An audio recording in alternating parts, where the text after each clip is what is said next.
जी बिल्कुल, स्वागत है आप सभी का रेडियो रिवाइंड 90.4 एफएम के सोशल मीडिया हैंडल्स पर। आप आज का हमारा ये वीडियो देख रहे हैं। अगर आज के दिन की बात की जाए तो आज का दिन हम सभी के लिए इतना ज़्यादा खास क्यों है? क्योंकि आज हमारे बीच एक बहुत ही खास गेस्ट भी है। अगर बात की जाए आचार्य प्रांजल शर्मा जी की, जो कि 2021 से ज्योतिषी की विद्या अपने छात्रों को दे रहे हैं। इसी के साथ पहले तो आपका मैं बहुत-बहुत स्वागत करता हूँ रेडियो रिवाइंड 90.4 एफएम पर। इसी के साथ अगर आज के दिन की बात की जाए तो आज हम आखिर किस विषय में बात करने वाले हैं? आज के दिन के और आज के समय की बात की जाए तो अक्सर हर समय हर सेकंड हमसे कुछ ना कुछ कहता है। हर एक सेकंड्स की बात की जाए या फिर अपने प्लैनेट्स की बात की जाए, अगर बात की जाए चंद्रमा की, सूर्यदेव की, या फिर बात की जाए हर एक उस एक छोटी चीज़ की जो कि कुछ ना कुछ कहीं न कहीं हमारी ज़िंदगी से जुड़े होते हैं। उन्हीं सब के बारे में आज जानेंगे रेडियो डिवाइन 90.4 एफएम के सोशल मीडिया हैंडल्स पर। तो सबसे पहले आचार्य जी मैं आपका स्वागत करता हूँ और इसी के साथ आपसे सबसे पहले मैं एक बहुत कॉमन और एक अगर बात की जाए आज के समय की, स्मार्टफ़ोन का युग ये चल रहा है। अगर हम बात करते हैं टेक्नोलॉजीज़ की तो काफ़ी ज़्यादा आगे टेक्नोलॉजी आज के दौर में जा चुकी है।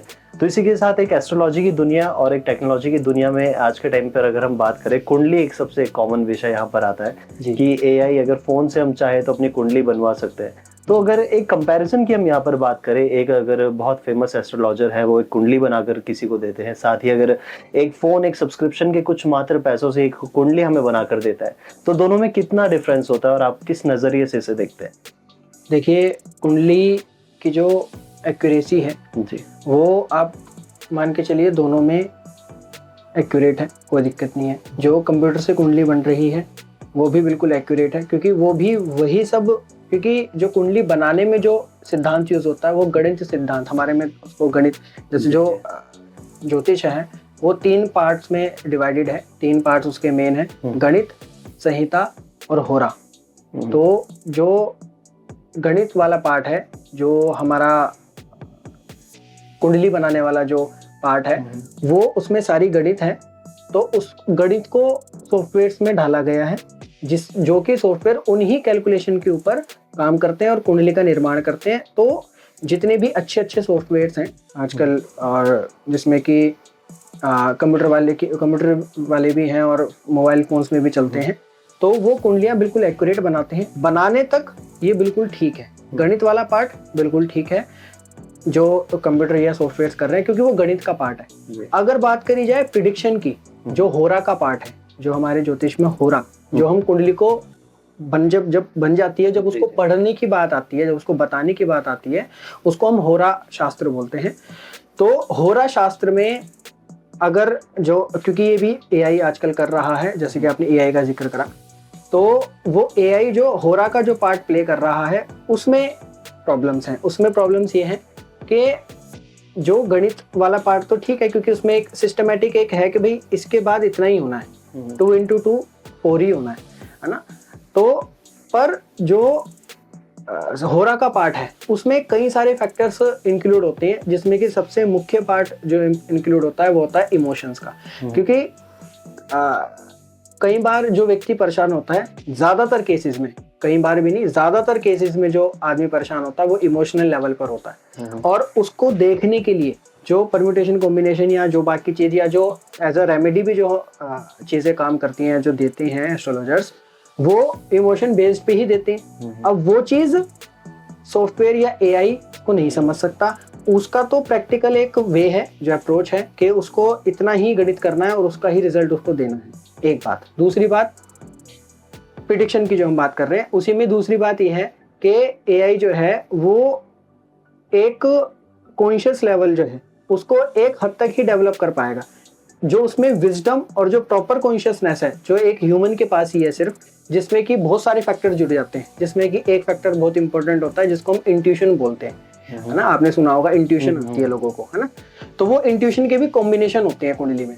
वो इंट्यूशन भी कुंडली में वो कॉम्बिनेशन जिनके होते हैं वही लोग ज्योतिष में आते हैं ज़्यादातर नहीं, 100% आप मान के चलिए, क्योंकि जिसके पास इंट्यूशन के कॉम्बिनेशन नहीं है वो ज्योतिष में आ ही नहीं सकता, है ना। तो इंट्यूशन, क्योंकि वही बेस्ट एस्ट्रोलॉजर बने, क्योंकि कैलकुलेशन एक लिमिट तक ही आपको आंसर देगी, उसके जो बाद का जो काम करती है वो इंट्यूशन करती है, और वो एआई नहीं कर सकता। तो ये सारी जो पैरामीटर्स हैं ये अलग कर देता है एआई और ह्यूमन को। जी बिल्कुल, बहुत इजीली आपने समझा। इवन मैं सोचता हूँ कि जितने लोग इस टाइम पर हमें देख रहे हैं, यहाँ पर ये तो प्रूव बिल्कुल हो ही जाता है कि टेक्नोलॉजी भले ही कितनी आगे निकल जाए इस युग में, लेकिन इमोशनली और इंट्यूशंस की जब भी बात आएगी तो ह्यूमन रेस में हमेशा पीछे ही रह जाएगा। लेकिन देखिए, इसी के साथ अगर आज के दिन की बात करें तो अगर स्टाइल की बात करें, फैशन की बात की जाए, तो अगर हमारे इंडिया की यूथ की बात करें तो कई सारे अन्य देशों को फॉलो करते हैं। जेमस्टोन्स जो एक आज के टाइम में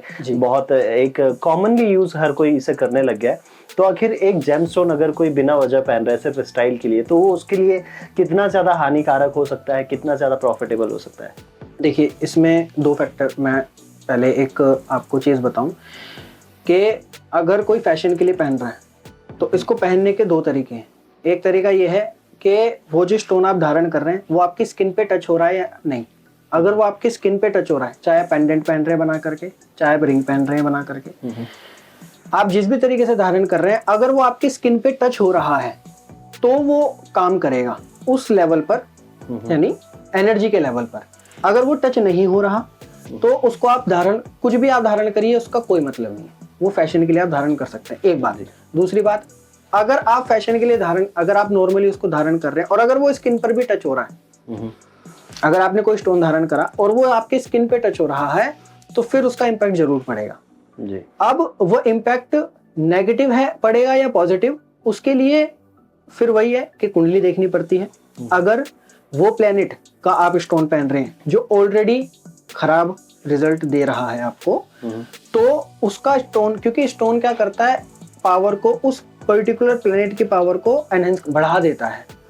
आप जैसे आपने माणिक्य अगर स्टोन सुना हो, तो माणिक्य, रूबी सूर्य का स्टोन होता है ना। ऐसे मून स्टोन, मोती जो होता है चंद्रमा के लिए होता है ना।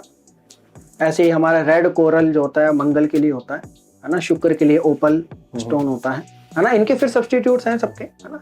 तो इनमें जो मुख्य, जो सबसे बड़े जो ग्रह हैं वो 2 हैं, एक जुपिटर यानी बृहस्पति और एक शनि यानी सैटर्न। इनके जो स्टोन्स हैं जैसे नीलम, है ना, और एक हो गया पुखराज, ये सबसे ज्यादा कॉस्टली भी आते हैं, क्योंकि ये प्लैनेट्स जो हैं, इनके जो स्टोन्स हैं वो इनकी जो बनावट है वो इस तरीके से होती है कि उनको कटिंग करना, उनका प्रोसेस जो है वो बहुत ही मतलब डिफिकल्ट होता है, बहुत ज़्यादा प्रिसाइज उसको काम करना पड़ता है। इसलिए वो स्टोन महंगा भी है और थोड़ा कॉस्टली होता है, बट उसके इफेक्ट भी फिर उसी तरीके से, क्योंकि जुपिटर और सैटर्न, ये जो 2 ग्रह हैं वो हमारे सोलर सिस्टम के सबसे बड़े ग्रह हैं, है ना। जिसमें से कि जुपिटर सबसे ही बड़ा ग्रह है, सैटर्न सबसे दूर है बट वो भी काफी बड़ा ग्रह है। तो इन दोनों के स्टोन्स इसीलिए महंगे भी होते हैं क्योंकि इनका प्रभाव ज्यादा है। इनके स्टोन्स, हमारी अवेलेबिलिटी थोड़ी उस तरीके से होती है, एक बात।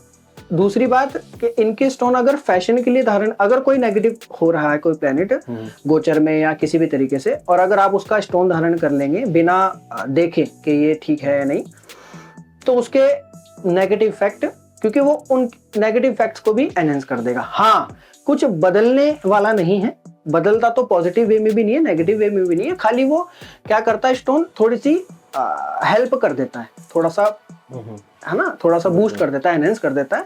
तो बदलने वाला तो नहीं है कुछ भी चीज। अगर मान लीजिए फॉर एग्जांपल, अगर किसी को चोट नहीं लगनी या बीमारी नहीं होनी, तो वो स्टोन करके भी नहीं होगी, लगा के भी नहीं होगी। और अगर आप मान के चलिए कि होना है, तो वो स्टोन बिना लगाए भी नहीं, मतलब कहने का मतलब है उसको होने की घटना के लिए नहीं है।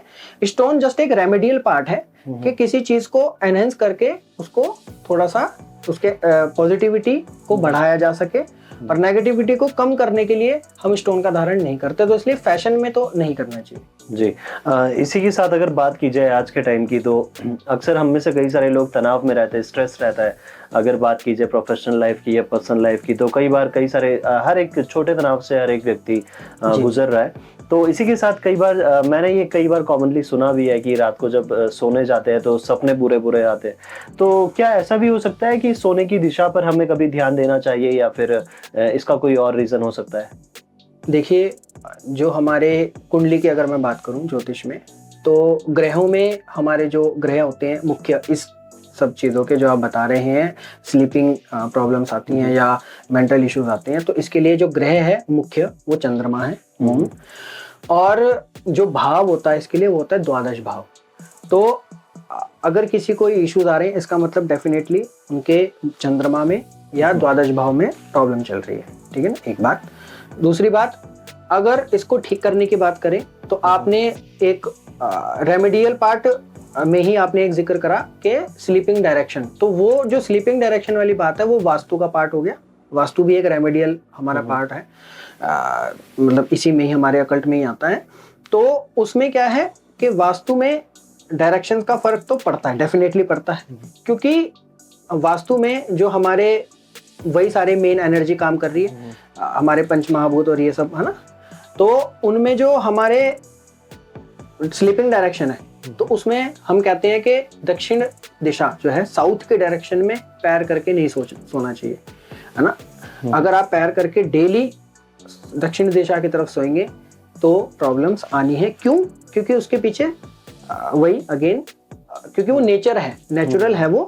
हमारे जो एनर्जी का जो हमारे सीक्वेंस होता है, जो नॉर्थ पोल से साउथ पोल चलता है, मैग्नेटिक फील्ड वगैरह, उनमें जो धारा बहती है वो नॉर्थ से साउथ, साउथ से नॉर्थ, है ना, आपने देखा होगा।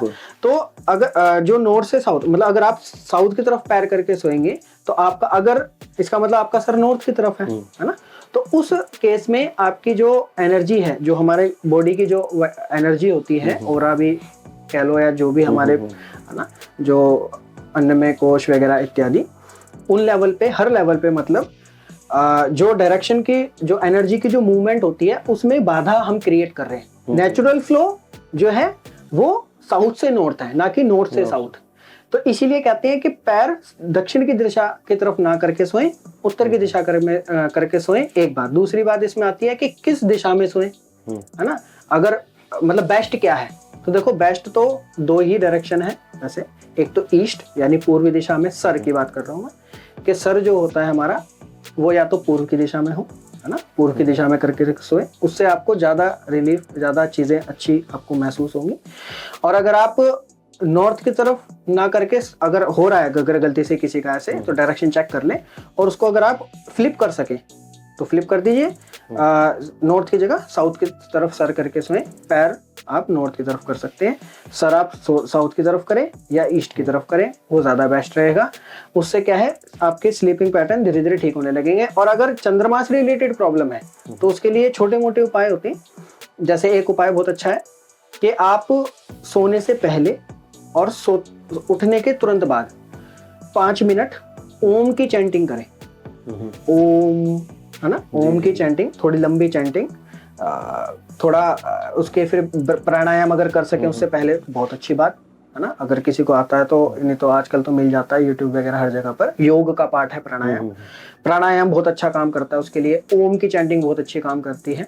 तो ये कुछ छोटी छोटी रेमेडीज है ना, तो इससे आपके स्लीपिंग पैटर्न और ये मानसिक प्रॉब्लम्स, तनाव धीरे धीरे कम होते चले जाते हैं। जी, इसी के साथ मैं अगला एक प्रश्न पूछना चाहूँगा, जो कि मतलब कई बार काफ़ी दोस्त मजाक में कह देते हैं अक्सर कि होता क्या है कि अगर इनकेस कोई पर्सन बीमार है या कुछ खुश नहीं है, हर चीज़ होने के बाद भी कहीं ना कहीं कोई ऐसा पॉइंट ज़रूर छूट रहा है कि वो कहीं ना कहीं दुखी है, तो सामने से हमेशा यही ज़्यादातर जवाब कई बार सार्केस्टिक वे में आए या फिर मजाक में आए या फिर मस्ती में आए कि तेरा शनि खराब चल रहा है, तेरे पे शनि भारी चल रहा है। तो इस चीज़ को आखिर एस्ट्रोलॉजी किस तरीके से लेती है?